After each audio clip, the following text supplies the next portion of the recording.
இந்தியாவுக்கும் ஆப்கானிஸ்தானுக்கும் நடுவுல மறுபடியும் டைரக்ட் ஃபிளைட்டை இயக்க போறாங்க. ஆப்கானிஸ்தானினுடைய வர்த்தக அமைச்சர் அசிசி இந்தியாவுக்கு வந்திருக்காரு.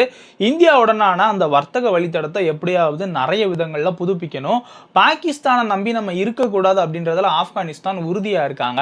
அந்த ஒரு நிலைமையில இப்போ டெல்லி டு காபூல், அமிர்தசர் டு காபூல் அப்படின்ற பேர்ல கார்கோ அதையும் தாண்டி பேசஞ்சர் ஃபிளைட்டை மறுபடியும் 2021க்கு அப்புறம் கொண்டு வர போறாங்களாம்.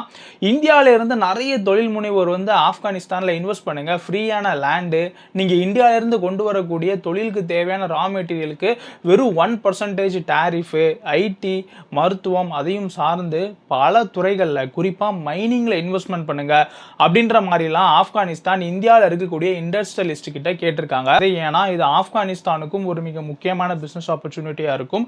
அதையும் தாண்டி இந்தியாவினுடைய இண்டஸ்ட்ரியலிஸ்ட் அவங்களுடைய தொழிலை வெளிநாடுகளுக்கு விஸ்தரிக்கிறதுல ஆப்கானிஸ்தான் ஒரு முக்கியமான இடத்தை பிடிக்கும் அப்படின்ற மாதிரி சொல்லுதாங்க. 2 நாடுகளுக்கும் உடனான அந்த உறவு மிகப்பெரிய அளவில் இப்போ மேம்படுறதுனால நம்ம சேனலை சப்ஸ்கிரைப் பண்ணாமல் பார்க்குறவங்க சப்ஸ்கிரைப் பண்ணிக்கிடுங்க. ஜெய் ஹிந்த்.